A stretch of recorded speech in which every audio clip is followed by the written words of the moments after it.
Abram suas Bíblias, profeta Joel, capítulo 2, versículo 28. E depois disso, derramarei do meu espírito sobre todos os povos. Os seus filhos e as suas filhas profetizarão. Os velhos terão sonhos, os jovens terão visões. Até sobre os servos e as servas derramarei do meu espírito naqueles dias. Mostrarei maravilhas no céu e na terra, sangue, fogo e nuvens de fumaça. O sol se tornará em trevas e a lua em sangue, antes que venha o grande e temível dia do Senhor. E todo aquele que invocar o nome do Senhor será salvo, pois conforme prometeu o Senhor, no monte Sião e em Jerusalém haverá livramento para os sobreviventes, para aqueles a quem o Senhor chamar. Amém? Todo mundo conhecia essa profecia? Irmãos, vamos usar a nossa imaginação só para a gente entender um pouquinho a questão do tempo. Vamos fazer de conta que essa linha aqui é a linha do tempo. O que significa isso? Ela não está começando aqui no Vinícius, ela já vem daqui de trás, né? A linha do tempo começou lá atrás e vem vindo. E ela também não vai terminar aqui no Jonatas, ela vai continuar. Eles estão simbolizando aqui marcos no tempo que nós vamos estudar. Então, o primeiro marco que eu queria que vocês prestassem atenção é o Vinícius. Vinícius aqui está simbolizando a vinda de Jesus. Foi nesse momento do tempo que Jesus nasceu. Jesus nasceu aqui. Então, a história, o tempo já vem lá de trás. Essa profecia que nós lemos em Joel, ela foi proferida lá atrás, tá certo? Então o tempo vem caminhando nessa direção, os dias vão passando, os anos vão passando, e chegou aqui um momento em que Jesus nasceu. Jesus vai ter um ministério de 33 anos, aproximadamente, um pouco mais. Esse período aqui, ó. Então aqui simboliza a morte e a ressurreição de Jesus. Amém? Aqui então é o ministério de Jesus, aqui a morte, a ressurreição e a ascensão de Jesus ao céu. Daqui para cá, o tempo que nós estamos vivendo, e o Jonatas simboliza aqui o juízo do Senhor. Então nós temos aqui, nesse período, desde a morte, ressurreição e ascensão de Jesus, nós temos um tempo em que na Bíblia é conhecido como últimos dias. Desde que Jesus sobe ao céu, até o juízo do Senhor, a Bíblia vai chamar de últimos dias. Amém? Todo mundo entendeu isso? Então, às vezes você lê alguma coisa lá e fala assim, porque nos últimos tempos, nos últimos dias, você pensa o quê? Ah, nós estamos falando daqui, ó, desse dia. Não necessariamente. Nós estamos falando de todo esse período aqui. Então, eu vou fazer uma pergunta para vocês, com base nisso que nós estamos vendo aqui. Nós estamos vivendo em que momento do tempo? Nos últimos dias. Nós estamos nesse período aqui. Amém? Pode ser que nós estejamos aqui e ainda tenha bastante últimos tempos. Mas pode ser que nós estejamos aqui, ó, bem próximo dos últimos tempos. Lembre-se que para Deus, 1000 anos são como um dia. Então, um ano para nós aqui pode ser uma longa caminhada, mas para Deus passa muito rápido. Então, sempre que nós falarmos de últimos tempos, nós estamos falando desse período, que fala depois da ressurreição de Jesus até o juízo. Amém? Glória a Deus. Essa profecia que nós lemos foi revelada quando? Antes de Jesus, lá atrás. Amém. Atos dos Apóstolos, capítulo 1. Todos encontraram? Amém. Quem escreveu o livro de Atos? Lucas. Lucas foi contemporâneo de quem? Lucas foi contemporâneo de quem? Contemporâneo de Paulo. Ele fez viagens com Paulo.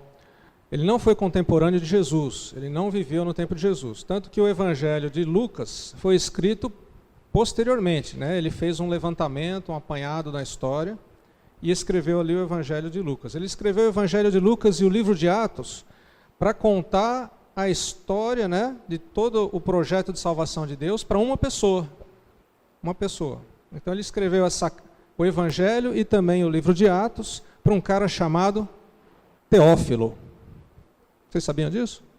Amém. Em meu livro anterior, Teófilo, ele está falando para o Teófilo, não é que o livro anterior se chamava Teófilo, né? Em meu livro anterior, Teófilo, escrevi a respeito de tudo o que Jesus começou a fazer e a ensinar, até o dia em que foi elevado aos céus, depois de ter dado instruções por meio do Espírito Santo aos apóstolos que havia escolhido.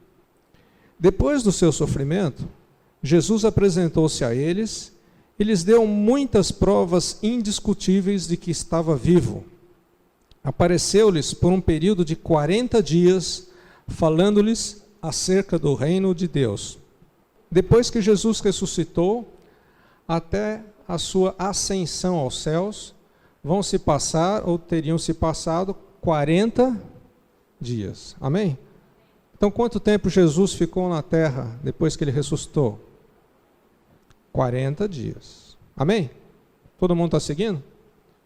Certa ocasião, enquanto comia com eles, com os seus discípulos, deu-lhes essa ordem: não saiam de Jerusalém, mas esperem pela promessa de meu Pai, da qual lhes falei. Porque João batizava com água, mas dentro de poucos dias vocês serão batizados com o Espírito Santo. Então aqueles que estavam reunidos com Jesus perguntaram: Senhor, é nesse tempo que o Senhor vai restaurar o reino de Israel? A gente percebe que os discípulos conviveram com Jesus durante 3 anos e meio, né? Jesus contando aquilo que havia de acontecer, que ele ia ser preso, que ele ia morrer, que ele ia ressuscitar, né? Através de metáforas, primeiramente falando do templo que ia ser destruído e que ele reconstruiria em 3 dias, depois falando diretamente do que ia acontecer. E os discípulos não entendiam aquilo que Jesus estava falando. E depois as coisas vão acontecendo e a Bíblia relata assim: então os discípulos, nesse momento, compreenderam o que Jesus havia falado. E mais uma vez, os discípulos não estavam entendendo o que Jesus estava falando, porque Jesus estava falando do cumprimento de uma profecia em que o Espírito Santo de Deus iria ser derramado. E ele já havia falado isso, falou: é preciso que eu vá para o céu, que eu vá para o Pai, para que o Pai mande o Espírito Santo. E o Espírito Santo, ele viria e veio, e nós vamos falar sobre isso hoje, com um propósito específico. Mas a cabeça dos discípulos ainda era uma cabeça complicada. E eu falo isso porque a nossa cabeça muitas vezes não entende o propósito de Deus. E os discípulos ali falaram: então entendi. Então vai ser agora, quando acontecer o cumprimento dessa profecia que o senhor está falando aí que vai acontecer, que é para a gente ficar reunido aqui em Jerusalém, esperando essa profecia se cumprir, vai ser nessa hora que o reino de Israel vai ser restaurado. Aí Jesus deve ter falado: pelo meu amor, né? Que coisa, a gente fala, mas esses discípulos, né, não entendem, né? E eles querem que o reino de Israel seja restaurado, mas isso já passou essa hora, porque Cristo veio para o que era seu. Cristo veio para Israel, mas os seus não receberam. Então o que ele fez? Ele abriu a todos a quantos o receberam, ele deu o poder, e nós vamos falar desse poder daqui a pouquinho, de serem feitos, de serem chamados. Em algumas versões falam: deu-lhes o direito de serem chamados filhos de Deus, a saber, aqueles que creem. Então não é mais uma profecia para Israel, mas é uma profecia para mim e para você. Amém? Amém? Você ficou feliz por isso? Porque agora nós temos a oportunidade da salvação. Algo que era restrito ao povo de Israel foi aberto para todos. E não se exclui disso também o povo de Israel. Eles continuam, né? Por isso que o missionário está lá trabalhando em Israel. Porque é para todo mundo. A todos quantos o receberem. Não importa. Não importa a nacionalidade, não importa a idade, não importa nada. Não importa nada. Ricos, pobres, servos. É aberto a todos. O que é preciso? Apenas crer. Amém. Aí os discípulos fazem essa pergunta e Jesus responde dizendo o seguinte: olha, não compete a vocês saber os tempos ou as datas que o Pai estabeleceu pela sua própria autoridade. Eles fizeram uma pergunta e Jesus respondeu uma resposta mais ampla. Porque eles estavam perguntando, mas é nessa hora que o reino de Israel vai ser restaurado? E Jesus falou, olha, não compete você saber qual é a data. Vocês lembram do Jonatas aqui de pé? Não compete a vocês saber a data que o Pai escolheu para o seu juízo. Não compete a vocês saber. Basta saber o seguinte: vai acontecer. Seguindo a linha da história, em algum momento Jesus vai voltar para buscar a sua igreja e a partir daí vai ter início o juízo de Deus. Aí vem as taças, vem os ais, né, vem os selos já estão sendo abertos já faz tempo. Mas vai abrir lá o sexto, tem gente que diz que o sexto selo já foi aberto, né, mas vai abrir o sétimo selo, e aí vem a ira de Deus. É isso que o Jonatas estava representando aqui, o juízo, né, esse momento. E é isso que Jesus está falando, olha, não compete a vocês saberem, porque é somente Deus que sabe quando que isso vai acontecer. Aí ele fala, olha, mas vamos falar da profecia que vai se tornar realidade. Vamos falar daquilo que envolve vocês agora. Mas receberão poder ao descer sobre vós o Espírito Santo. E sereis minhas testemunhas em Jerusalém, na Judéia, Samaria e até os confins da terra. Então ele fala assim, primeiro aqui em Jerusalém, Judéia ficava no sul, Samaria ficava no norte, e todos os outros, e até os confins da terra. Amém? Eu queria que a gente gastasse um tempinho agora nesse versículo, versículo 8. Receberão poder quando descer sobre vós o Espírito Santo. O que você entende por isso? O que você entende por essa palavra poder? Porque não é nosso, está claro que ele é do Espírito Santo. Amém? O poder não é nosso, o poder é do Espírito Santo, que vai descer sobre nós. Mas que poder é esse? O que é isso? Porque o entendimento incorreto desse versículo já levou muita gente para o caminho errado. Tem muita gente que quando lê esse texto e vê lá a palavra poder, o que ele fala, o que ele pensa? Eu quero poder. Eu quero. Porque se eu tiver esse poder, eu vou ser capaz de realizar muitas coisas, né? Eu vou poder impor minhas mãos sobre mortos e eles vão ressuscitar, sobre doentes eles vão ser curados. Esse poder me interessa, porque as pessoas vão começar a olhar para mim e vão ver que eu sou uma pessoa poderosa.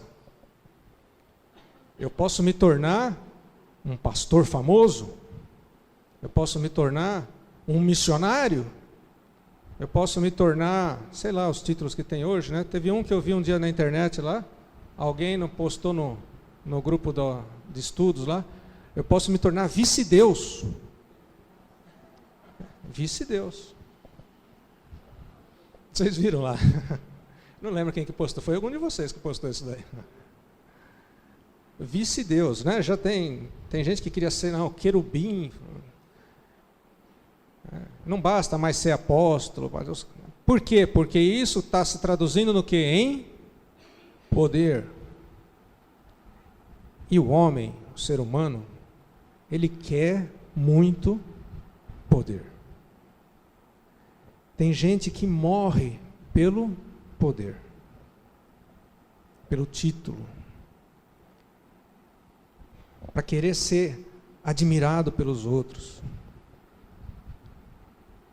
para impor a sua vontade na vida dos outros, para chegar e falar, isso você pode, isso você não pode. Começar a interferir na vida das pessoas até a ponto de dizer, você pode namorar com ela pode namorar com você, eu autorizo. Ou não pode. Não pode porque eu recebi uma revelação de Deus, né? E Deus está me falando que não pode. Eu estou usando vocês como exemplo porque vocês estão sentados aqui na frente. Tá? E aí eu começo né, aí vem a pessoa falar para mim, eu não faço isso, pelo amor de Deus, eu só estou dando exemplo. Tá? Aí vem a pessoa falar para mim e fala, olha, porque eu recebi uma proposta de emprego, o que eu faço? Vai. Não vai. Porque eu tenho o poder. Mas é esse poder que a Bíblia está falando? Primeiro que eu não tenho poder. O poder é de Deus. É o Espírito Santo que é o poder. E quando Lucas escreve isso, ele está querendo dizer o seguinte, Jesus explicando, né?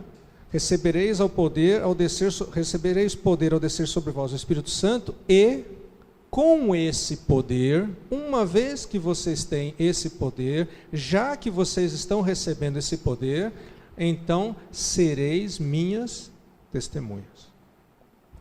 Então esse poder, ou seja, o Espírito Santo de Deus em nós, ele tem um propósito. Ele tem mais propósitos? Sim ou não? Ele tem um propósito. É lógico que ele em nós, ele vai fazer muitas coisas, ele vai nos convencer da justiça, do pecado, do juízo, ele vai nos convencer, vai nos fazer lembrar das coisas que nós estudamos, da palavra de Deus, de tudo aquilo que nós ouvimos e aprendemos. O Espírito Santo em nós, ele é o Consolador.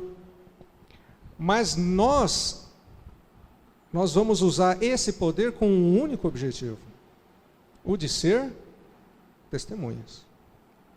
Se você acha que o Espírito Santo pode ser manipulado por você, esqueça. Não é esse o propósito. Lá em Coríntios, né, fala que os dons, eles têm um fim específico, que é a comunidade, o bem comum. Não é para exaltação individual.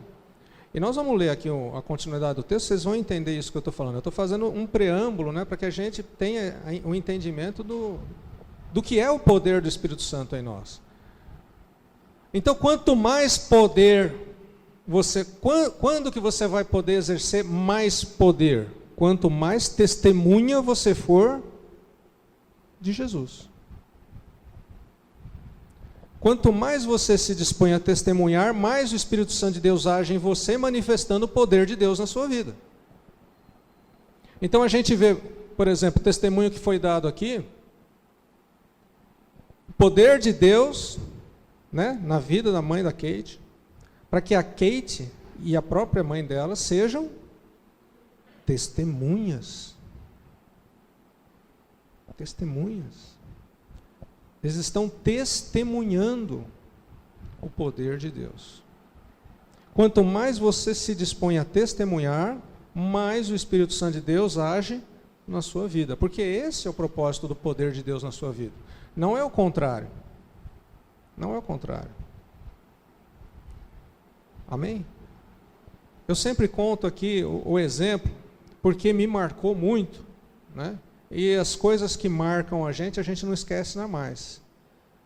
E eu lembro que muita gente já conhece essa história, que eu era pastor júnior, tem isso lá, lá em São José do Rio Preto, eu era pastor júnior. Tinha 2 pastores júnior, tinha o pastor sênior e o pastor júnior, 2 júnior. E aí terminava o culto, o pastor sênior pedia para que os pastores júnior ficassem na frente, ficava um de cada lado, para quem quisesse receber oração. Então ficava eu e ficava o outro pastor júnior. E a fila desse outro pastor júnior era enorme. Era enorme. A igreja toda ia para lá. Vinha 2 ou 3 aqui na minha fila, e na fila dele vinha um monte de gente. E eu ficava pensando, mas que coisa, né? Por que será que isso acontece? Você lembra? Por que será que isso acontece, né? Mas Deus, em algum momento na vida daquele pastor júnior, tinha usado ele para testemunho, de tal forma que ele trouxe uma palavra de revelação para a vida de alguém, e ele achou que aquele poder era dele. E aí ele começou a querer manipular o poder que não era dele.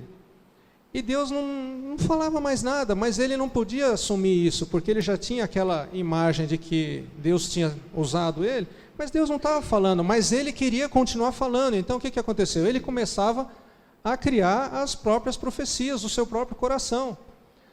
E as pessoas, assim, eu vou ser bem franco, as pessoas têm muito pouca fé. Muito pouca fé. As pessoas querem ver as coisas. E a fé é a certeza das coisas que a gente não vê. Então, as pessoas queriam ir lá para ouvir qual que era a profecia de Deus. E cada vez, quanto mais ia a gente lá, menos ele era usado por Deus e mais ele queria ter o poder. Então ele ia, né, multiplicando as profecias. Até que em um determinado momento, né, Deus foi tolerando, mas em um determinado momento ele não tolerou mais, né? E aí revelou, porque não há nada que esteja oculto que não venha a ser revelado, revelou o que havia por trás, né? E havia aí ele era empresário no setor de gráfica, e ele acabou se enrolando com isso, fazendo notas fiscais sem numeração, ou com numeração adulterada, sei lá o que ele fazia. E acabou sendo até perseguido pela polícia, teve que fugir, largou a família para trás e fugiu. Por quê? Por quê? Porque ele não entendeu que o poder era de Deus. Ele não entendeu que o poder é para ser usado com o propósito de testemunhar. E a gente só pode testemunhar aquilo que a gente experimentou. Eu não posso testemunhar, não posso falar de algo que eu não conheço. Eu não posso falar. Como é que eu vou conseguir transmitir alguma coisa que eu não conheço? Como é que você vai falar da salvação se você não sabe o que é salvação? Como é que você vai falar que o que importa é nascer de novo se você não entende que é preciso morrer para você nascer de novo?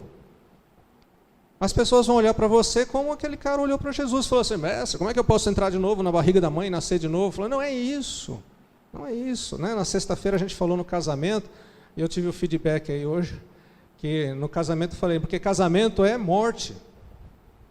Porque Deus é tão bom que Ele mostra para a gente, através do casamento, como que vai ser o casamento de verdade do Cordeiro com a igreja. É necessário morrer para nascer de novo. No casamento é a mesma coisa. A pessoa morre, o homem morre, a mulher morre, mas nasce uma nova família.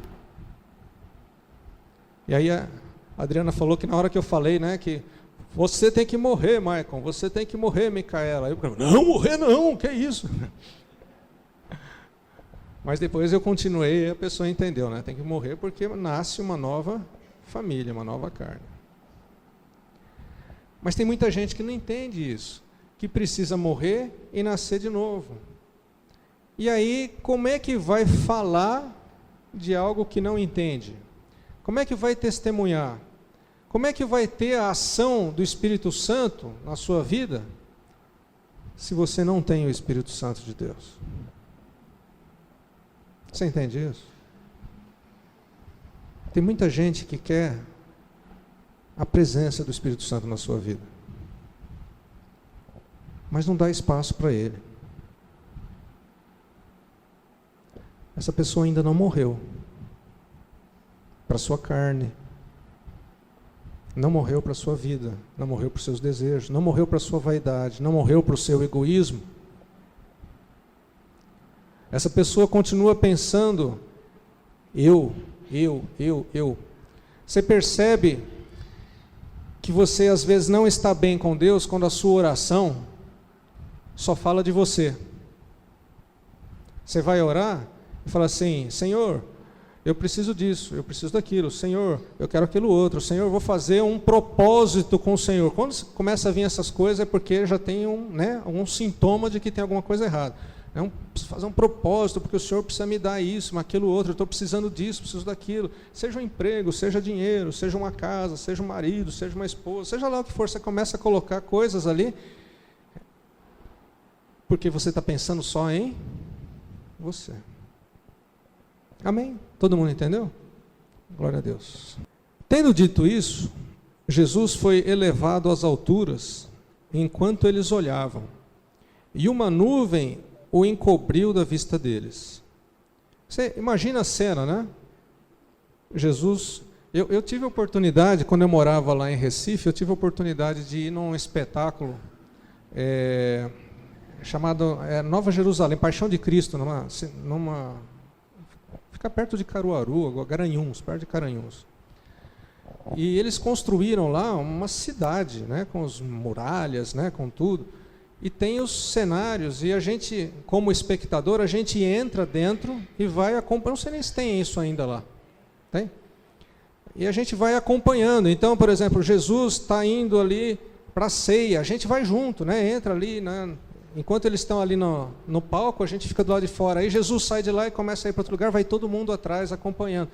É uma coisa maravilhosa, porque é de noite, né? E você se sente participante daquilo lá. E Jesus, eles têm ali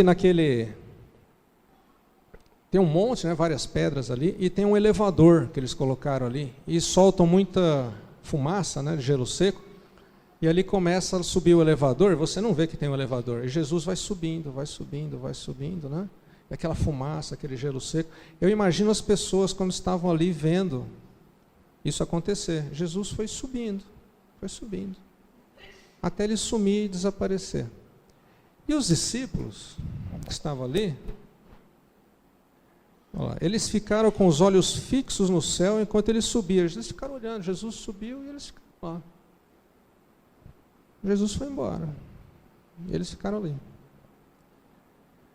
E aí surgiram diante deles 2 homens vestidos de branco, certamente 2 anjos, que lhes disseram: Galileus, por que vocês estão olhando para o céu? Este mesmo Jesus que dentre vocês foi elevado aos céus, voltará na mesma forma como vocês o viram subir.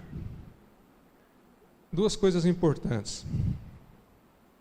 Primeiro, confirmação da profecia. Jesus subiu, mas ele vai voltar. Ele vai voltar para buscar a igreja. Segunda coisa importante. Os discípulos ficaram ali contemplando o nada. Jesus já havia subido. Jesus não estava mais lá. Tem muita gente, muito cristão, que é contemplativo. Fica contemplando. Fica olhando. Teve uma corrente, e não me lembro agora, os estudiosos aí me ajudem. Era até uma mulher que era líder dessa corrente, isso daí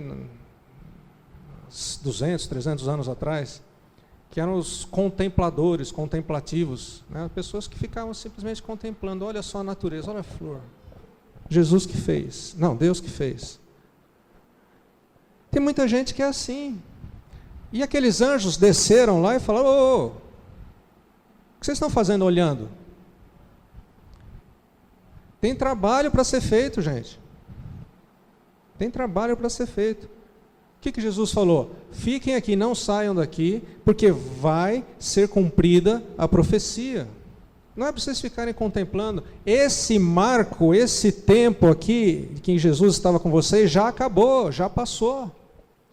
Vamos andar para frente, porque estamos nos últimos dias, nos últimos tempos. Vira uma página da sua Bíblia aí, capítulo 2 agora.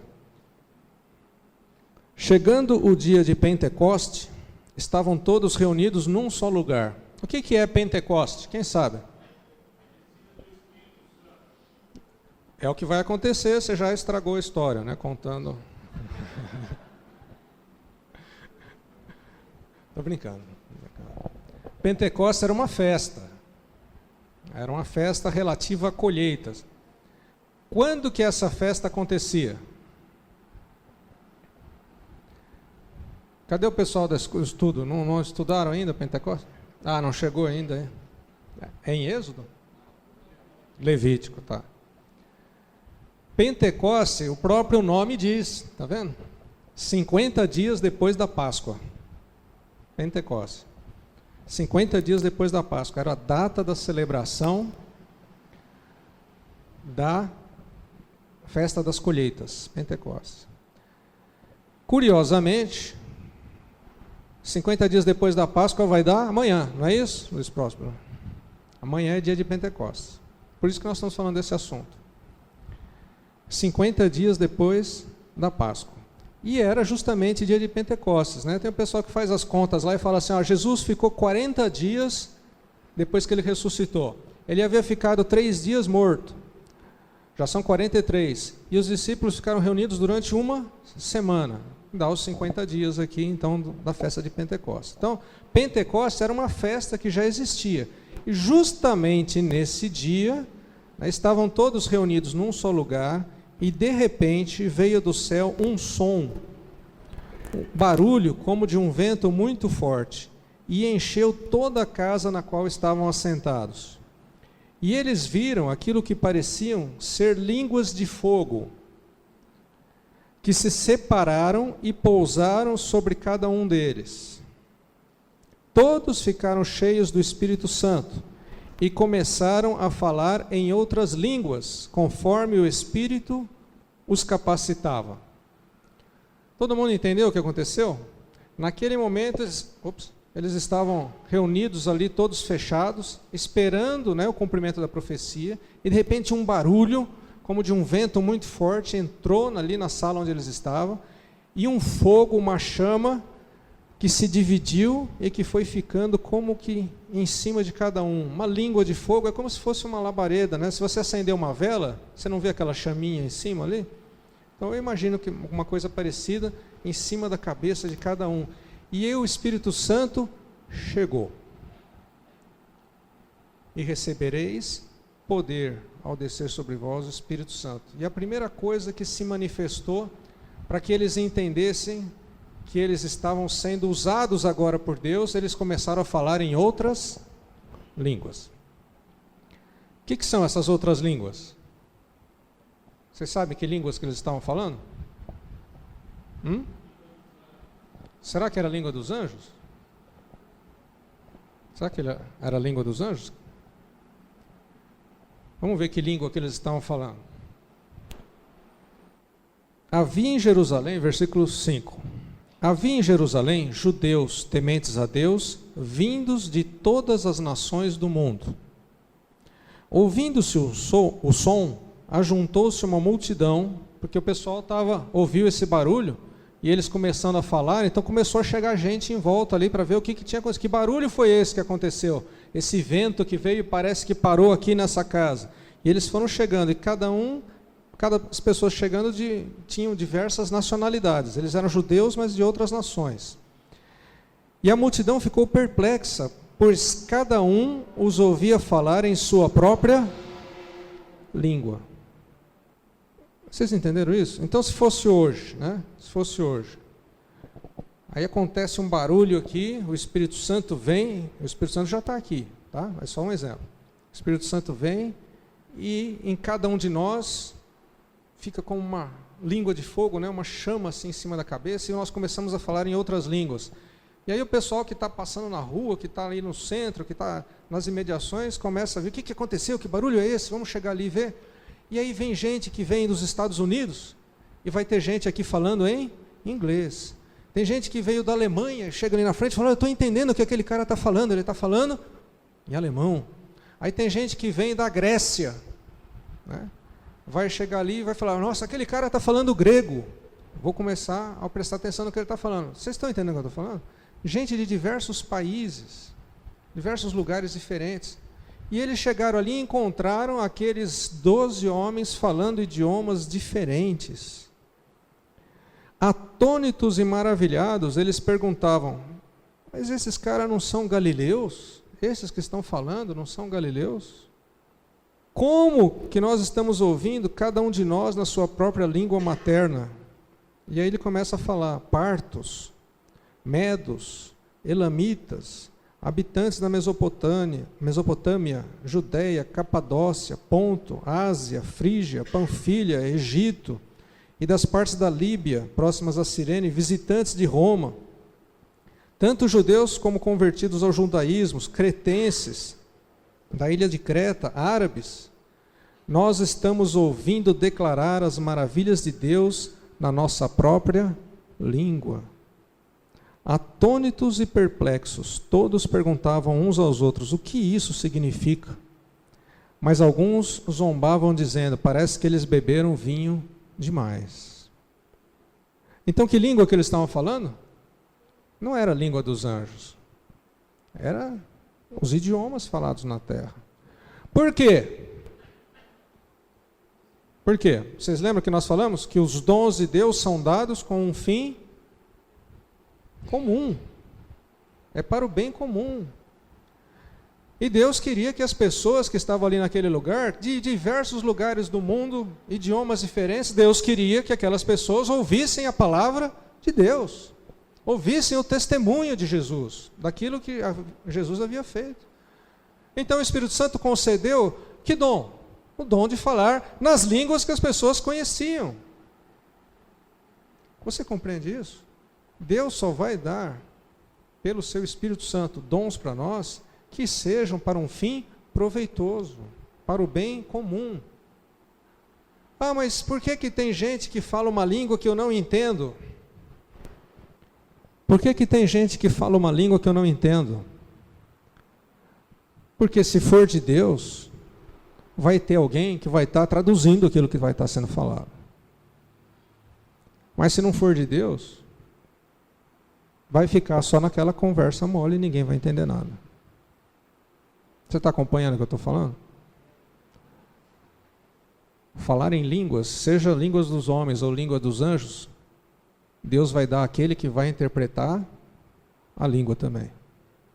Pode ser a mesma pessoa, mas pode ser outra pessoa. Mas se não tiver ninguém que interpreta, então você pode até chegar para a pessoa que está lá falando em línguas, querendo chamar a atenção, você fala assim, fala só para você, porque Deus está falando só com você, não é para o bem comum, porque não tem quem interprete. Então fala baixinho, não atrapalha o culto. Às vezes é para a sua própria edificação. Vamos pôr ordem no culto. Amém? Amém. Qualquer dia a gente pode falar mais sobre o dom de línguas, né? Então Pedro levantou-se com os 11 porque o Judas, que havia se suicidado, já havia sido substituído por Matias, então eles eram 12 novamente. Então Pedro se levantou com os 11 e em alta voz dirigiu-se a toda aquela multidão, dizendo, homens da Judéia e todos aqueles que estão aqui em Jerusalém, deixem-me explicar o que está acontecendo. Prestem atenção, esses homens não estão bêbados, como vocês estão falando. Ainda são 9 horas da manhã. Pelo contrário, o que está acontecendo aqui é aquilo que foi predito, profetizado pelo profeta Joel. Texto que nós lemos. Nos últimos dias, diz Deus. Quando que são os últimos dias? Desde a ascensão de Jesus até o juízo. Todo esse período aqui, desde a ascensão de Jesus até o juízo, é os últimos dias. Então, desde a ascensão de Jesus, derramarei o meu espírito sobre todos os povos, os seus filhos e suas filhas profetizarão, os jovens terão visões, os velhos terão sonhos, sobre os meus servos e as minhas servas derramarei do meu espírito naqueles dias e eles profetizarão. Mostrarei maravilhas em cima, no céu, e sinais embaixo na terra, sangue, fogo e nuvens de fumaça. O sol se tornará em trevas e a lua em sangue, antes que venha o grande e glorioso dia do Senhor. E todo aquele que invocar o nome do Senhor será salvo. E presta atenção que quando ele fala aqui, mostrarei maravilhas, a gente tem a tendência de achar que são coisas bonitas, né? Maravilhosas. E não é isso que Deus está falando. Ele está falando que vai mostrar maravilhas, porque são coisas, são extraordinárias, não são rotineiras. A lua em sangue, fumaça, o céu escurecer, são maravilhas, mas não vão ser bonitas para a gente ver. São o prenúncio do juízo de Deus. Amém? Todo mundo entendeu? Por isso que é importante, e eu vou aqui incentivar você depois a procurar a Rose, né, e ter contato com as coisas que estão acontecendo lá em Israel, para que a gente sempre acompanhe, porque nós estamos de fato nos últimos dias, e muitos sinais já estão acontecendo. Já estão acontecendo. Quem acha que isso ainda vai demorar, o juízo de Deus ainda demora para chegar, preste atenção, porque muitas coisas já estão acontecendo. Vamos mais para frente um pouquinho, versículo 37. Esse é o discurso de Pedro, né? Aí ele vai falar o que os judeus haviam feito, né, com Jesus. E no final do seu sermão, versículo 37, tendo ouvido isto, todos aqueles ficaram aflitos no seu coração e perguntaram a Pedro e aos apóstolos: irmãos, o que faremos? Olha como mudou o discurso, né? Primeiro eles falaram assim: esse povo está tudo bêbado. Mas depois que Pedro falou com eles, eles falaram: irmãos, e agora? O que nós faremos? E Pedro respondeu: arrependam-se, e cada um de vocês seja batizado em nome de Jesus Cristo para perdão dos seus pecados, e receberão o dom do Espírito Santo, pois a promessa é para vocês, para os seus filhos e para todos os que estão longe, para todos quantos o Senhor, o nosso Deus, chamar. Com muitas outras palavras os advertia e insistia com eles: salvem-se dessa geração corrompida. E muitos aceitaram a mensagem e foram batizados. E naquele dia houve um acréscimo de cerca de 3.000 pessoas. Amém? Pode fechar a sua Bíblia.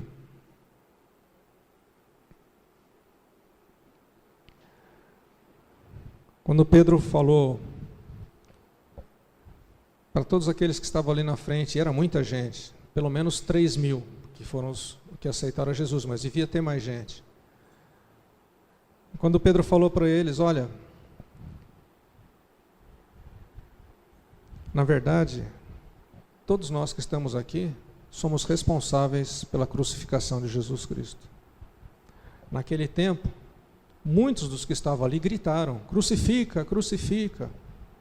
Hoje, nós também somos responsáveis pela morte de Jesus, porque Ele morreu pelos nossos pecados.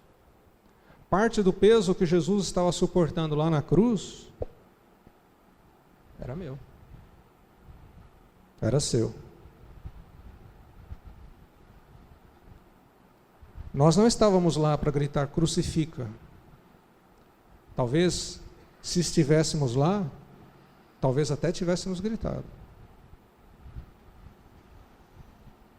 Mas não há condenação nisso. Porque Jesus, olhando para aquela multidão, o que ele falou?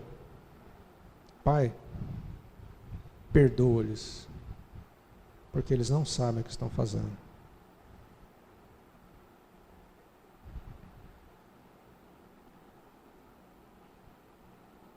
E o sacrifício de Jesus na cruz foi por pessoas como nós,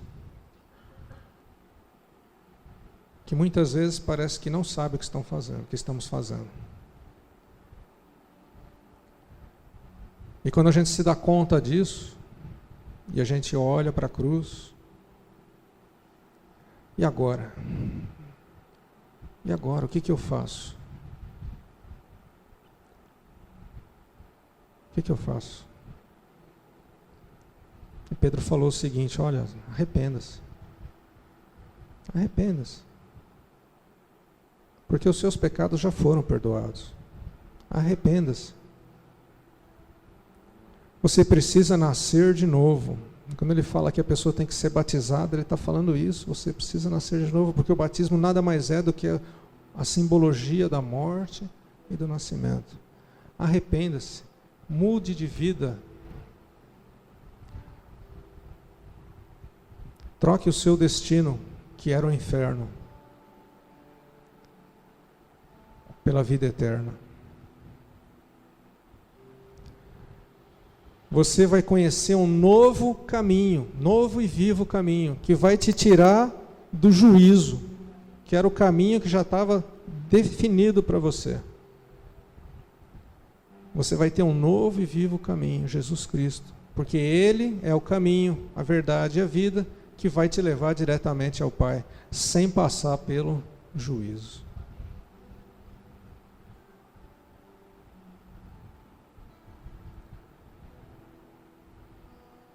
Deus quer que todos sejam salvos.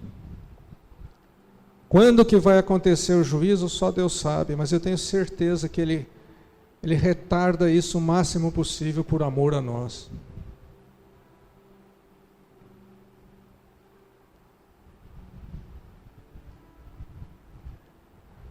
Deus quer adoradores que o adorem em espírito e em verdade. Isso não está falando que Deus quer pessoas que cantem no louvor, não está falando disso. Está falando da sua vida, uma vida de adorador, que adore a Deus em espírito e em verdade. Arrependa-se e receba o dom de Deus, o Espírito Santo. Receba o poder para ser testemunha de Deus.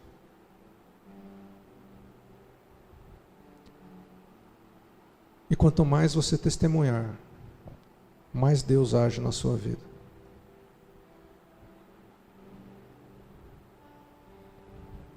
Feche os seus olhos. Tenha agora um momento de intimidade com Deus.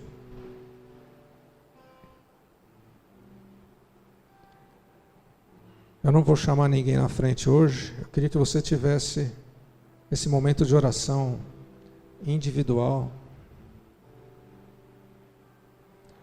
Se você precisa se arrepender, arrependa-se.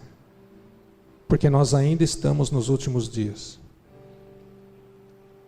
O juízo ainda não chegou. A igreja do Senhor ainda não foi arrebatada. Nós ainda estamos vivendo na época da graça. Você ainda pode se arrepender. Você ainda pode mudar a sua vida. Você ainda pode mudar o seu destino. Você pode sair desse caminho que te levava para a morte, caminho da lei, e passar para o caminho da graça, que é Jesus Cristo. Basta que você creia, porque pela graça nós somos salvos, mediante a fé. Mas tenha esse momento de comunhão com o Senhor, arrependa-se, confesse os seus pecados. Se for preciso morrer, morra para nascer novamente. Porque o que importa é nascer de novo.